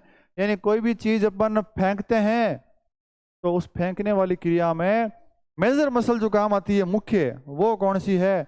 पेक्टोरलिस मेजर आती है भाई। पेक्टोरलिस माइनर ये इसके नीचे होती है भाई। कौन सी? Pectoralis minor. और इसका अपने को कार्य याद नहीं रखता है, इसके पुला को नीचे और आगे की ओर खींच के रखती है। मैंने कार्य हटा दिए हैं, हालांकि सेकंड ग्रेड के अंदर आपके काम कार्य ऐड है वैकेंसी के अंदर, लेकिन आपके प्री एंट्रेंस टेस्ट के अंदर इतना नहीं पूछेंगे भाई। ठीक है, तो कौन सी मसल कहाँ है, इतना सफिशिएंट है आप लोगों के लिए। पेक्टोरलिस मेजर और पेक्टोरलिस माइनर दोनों ही कहाँ की मांसपेशियां हैं? वक्ष स्थल या छाती की मांसपेशियां है। उसके बाद बात करता हूं पीठ की मांसपेशियों की। अगर मैं बात करूं तो पीठ के अंदर दो मेजर मसल है भाई, बहुत मुख्य मांसपेशियां हैं। वो कौन सी है? पहले का नाम है ट्रेपेजियस, ऊपरी पीठ की मसल। कहाँ होती है? ये था ना आपके स्केपुला, एक इधर और एक इधर। स्केपुला को पूरा कवर करके रखती है, ये पूरा कवर करती है। कौन सी मांसपेशी? ट्रेपेजियस। कहाँ की है? ऊपरी पीठ की है भाई। तो स्केपुला को क्या करती है? घेर के रखती है। किस आकार में है? किस आकार में है? ट्रायंगल में, त्रिकोणाकार में है भाई। ये बात याद रखना है कि त्रिकोणाकार मांसपेशी है, डेल्टोइड मसल है, डेल्टा आकार में है। अगली लेटेस्ट हीमस डोर्सी, ये कहाँ होती है? ये आपकी ये पूरी पीठ कवर करती है, यहाँ से निकलती नीचे से आती है, ये पूरी, ये पूरी, यानी ट्रेपेजियस के जो नीचे है पूरी की पूरी पीठ जो है वो कौन कवर कर रही है? Latissimus dorsi. V shape में है ये, क्यों आती है नीचे से? क्यों पूरा कवर करती है? क्यों पूरा कवर करती है? इसे वी शेप मसल भी कहते हैं। और सबसे चौड़ी मांसपेशी है बॉडी की, कौन सी? लेटेसिमस, लेटेसिमस डोर्सी। कहाँ की है? निचली पीठ की है क्या? बिल्कुल है। उपनाम क्लाइंबिंग मसल कहते हैं। जब भी अपन चढ़ते हैं ऊपर की ओर, कोई चीज चढ़ते हैं ना, तो मेन जो रोल है वो किस मांसपेशी का है? लेटेसिमस डोर्सी का होता है। ये बात ध्यान रखनी है। क्या बोलते हैं? क्लाइंबिंग मसल भी कहते हैं। टाइम कम है, मुझे बहुत फास्ट पढ़ाना पड़ रहा है, नहीं तो मैं आपको एनाटॉमी जो है वो बहुत तसल्ली से पढ़ाता। ठीक है, तो अपने वो इफेक्ट याद रखना है। रोम्बोइड मसल भी कहाँ होती है? पीठ में ही होती है। इसको याद नहीं रखना है अपने को, जगह याद रख लो कि कहाँ की है भाई। पीठ की मांसपेशी है, क्या नाम से है? रोम्बोइड मांसपेशी है। अगली बात करूं क्या? 5 मिनट की बात और है अब तो। आप भी थक गए मुझे लगता है मेरी बकबक सुन के सुनते, लेकिन मजबूरी है आपकी भी और मेरी दोनों की। आपके पार नहीं पड़ेगी क्योंकि आप प्री टेस्ट दे रहे हैं और आपके सब्जेक्ट ये मेरे हिसाब से पहली बार ही आया होगा। अगली मसल है गर्दन की मांसपेशी। ये बहुत इंपॉर्टेंट है एग्जाम पॉइंट ऑफ व्यू से। 2018 के अंदर मैंने जब MP एड का एंट्रेंस एग्जाम दिया था, तब मेरे एंट्रेंस एग्जाम में ये मसल पूछी गई थी। हालांकि उस साल मेरे ऑल राजस्थान सेकंड रैंक लगी थी MP एंट्रेंस एग्जाम में, लेकिन भाई मुझे ये सवाल नहीं आया था, मेरे ये सवाल नहीं पड़ा हुआ था, बी ऑनेस्ट। तो स्टर्नोक्लेडोमस्टोइड मसल जो है वो आपके कहाँ की मांसपेशी है? गर्दन की मांसपेशी है। ये देखो, स्टर्नो यानी स्टर्नम, क्लेडो यानी क्लेविकल। कहाँ से? स्टर्नम और क्लेविकल से निकलती है, यूं, ये यूं यूं यूं निकलती है। यहाँ की मांसपेशी है, यहाँ की, ये आती है, इधर आती है, और पीछे टेम्पोरल है ना जो हड्डी आपके कान में, यहाँ जाती है। काम करती है नेक मूवमेंट, यानी नेक का फ्लेक्शन करवाती है और रोटेशन करवाती है। क्यों? ये काम करती है और ये काम करवाती है। ओके, तो स्टर्नोक्लेडोमस्टोइड हो गई भाई। अगली मसल की बात करता हूं, कंधे की मांसपेशी, वेरी वेरी इंपॉर्टेंट। कैसे? बात कर लेते हैं भाई। कैसे? तो क्या बात करने से मालूम चलेगा। कंधे की जो मसल है उसका नाम है डेल्टोइड मसल। कंधा, शोल्डर, ये मसल है। नाम डेल्टोइड क्यों? डेल्टा आकार में। त्रिकोण मसल है भाई, ट्रायंगल शेप में है, इसे ट्रायंगुलर मसल भी कहते हैं। त्रिभुजाकार होगी, डेल्टा आकार की मांसपेशी हो गई। इसका उपनाम जरूर याद रखना, लिफ्टर मांसपेशी कहते हैं। कोई भी चीज अपन जब उठाते हैं, ठीक है, यूं सामने ये उठाई, ये साइड में उठाया हाथ, ये मैंने ऊपर की ओर उठाया, कुछ भी उठाने के अंदर क्या लगता है? हमेशा अपना कंधा लगता है। और कंधे की मसल कौन सी है? डेल्टोइड मसल है, डेल्टा आकार की है क्या भाई? ओके। अगली भुजा की मांसपेशियां बहुत सिंपल है, आप रेगुलर काम में लेते हैं, बाइसेप और ट्राइसेप। बाइसेप और ट्राइसेप दो याद रखें, बीच वाले को छोड़ दे, एक बार कंफ्यूजन करेगी आपको। ये भुजा, आपके भुजा के आगे वाली मसल बाइसेप, ये दिख रही क्या? ये वाली, ये वाली, ये वाली बाइसेप, पीछे वाली ट्राइसेप, बाइसेप ट्राइसेप।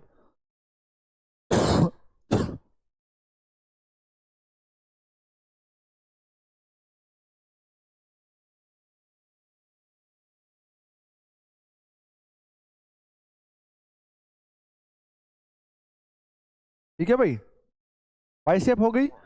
अच्छा, भुजा के अग्रभाग की मांसपेशी, सवाल पूछते हैं इस प्रकार से, भुजा के अग्रभाग की मांसपेशी है कौन सी है? बाइसेप ब्रंकियाई है। ठीक है, उसके बाद बात करता हूं मैं, कहाँ चला गया, ट्राइसेप किधर है, भुजा के पश्च भाग की मसल है ये वाली, बाइसेप ये वाली। ओके, पेट की वेरी वेरी इंपॉर्टेंट, बहुत बार सवाल पूछा गया है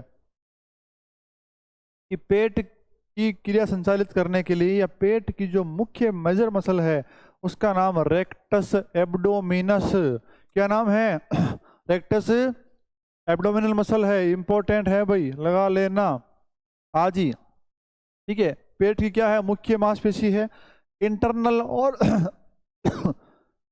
और एक्सटर्नल ऑब्लिक्स जो है ये पेट के अंदर ही होती है।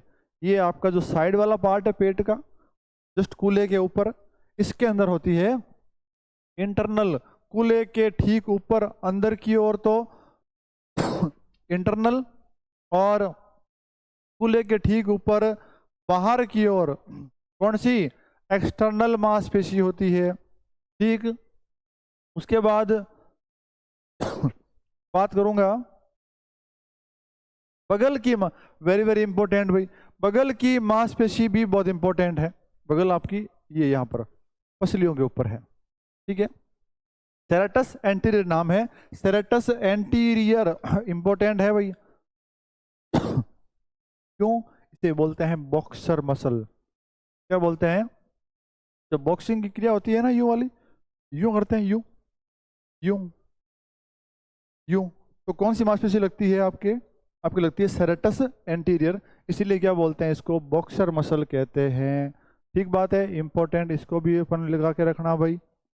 कहाँ की है, बगल की मांसपेशी है।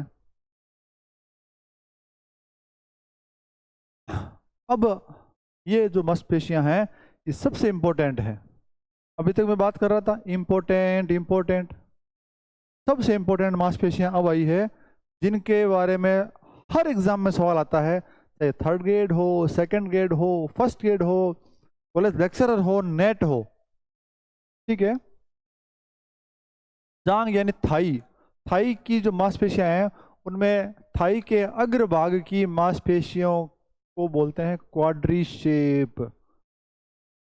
थाई का फ्रंट पार्ट है तो उसमें मसल ग्रुप है, उसे बोल दिया क्वाड्रीशेप, और उसमें 4 मांसपेशियां होती है।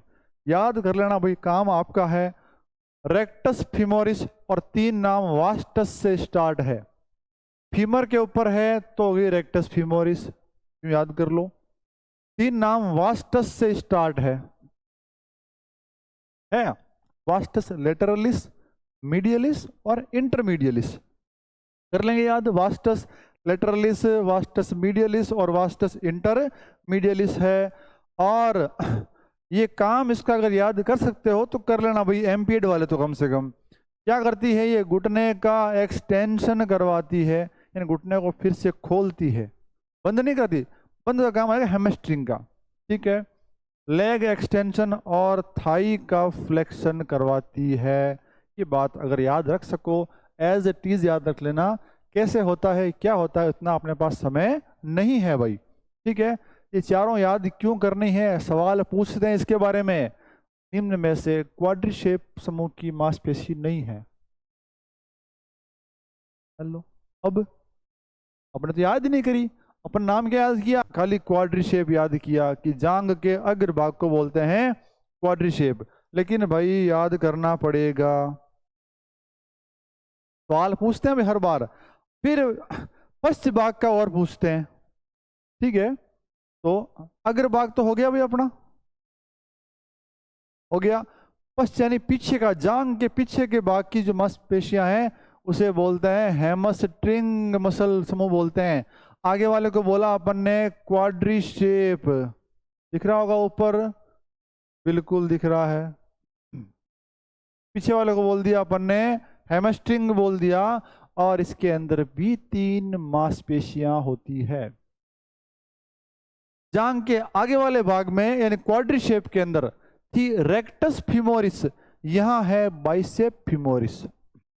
कैसे करोगे याद, ऐसे करो, हाथ में बाइसेप आगे होती है क्या भाई, होती है, तो जांग में पीछे होती है, उल्टा कर लो, जांग में कहाँ होती है, पीछे, पश्च भाग में होती है बाइसेप फीमोरिस।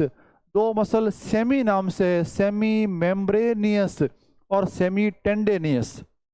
याद करनी पड़ेगी, एग्जाम में सवाल देगा आपको, इनमें से हैमस्ट्रिंग भाग की मांसपेशी नहीं है। Rectus femoris, bicep femoris, membranosus और सेमी टेंडेनियस।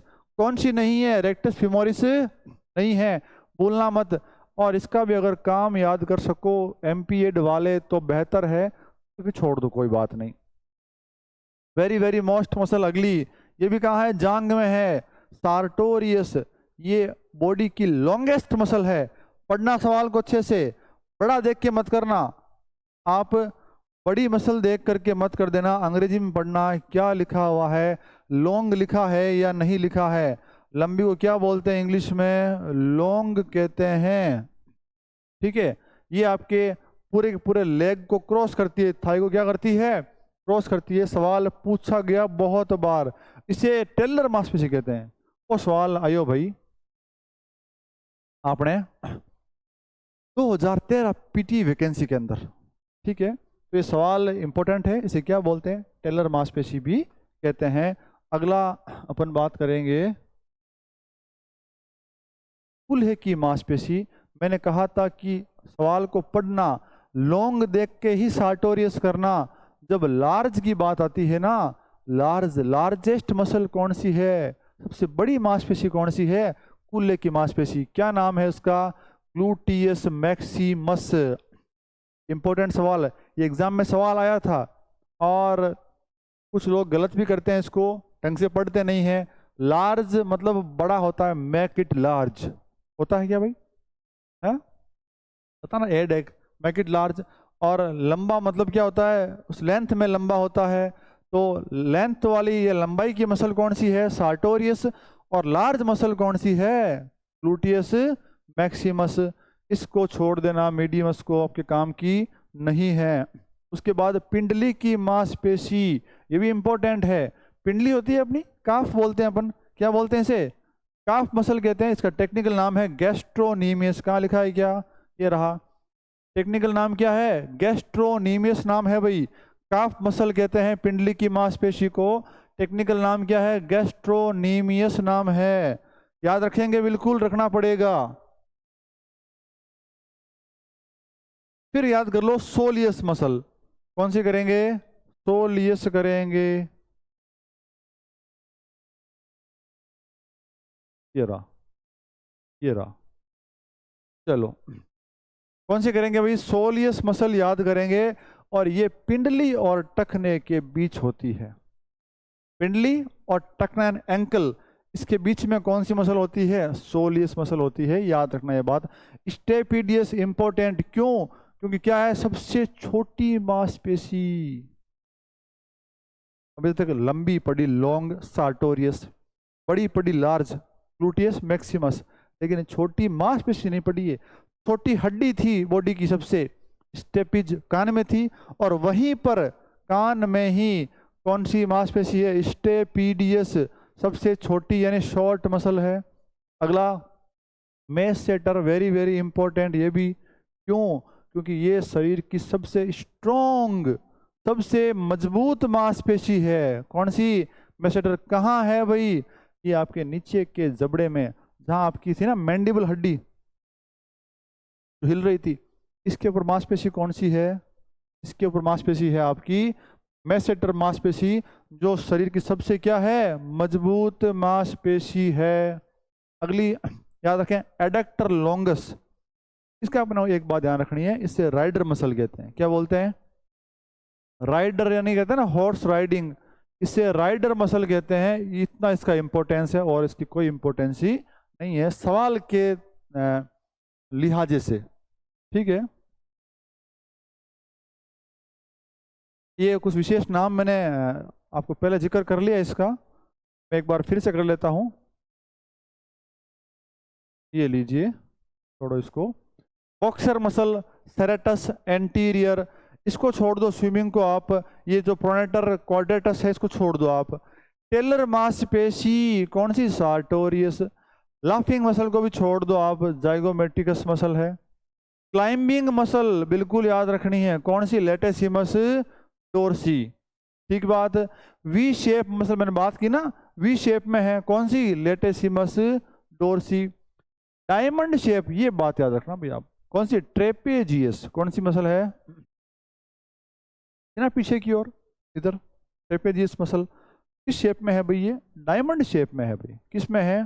वी शेप में कौन सी आ गई पीछे वाली? ये वाली, ये वाली लेटेसिमस डोर्सी। क्लाइंबिंग की बात अपने उस समय कर ली थी, लेटेसिमस डोर्सी हो गई। टेलर मांसपेशी कौन सी है? सार्टोरियस, जो सबसे क्या है भाई?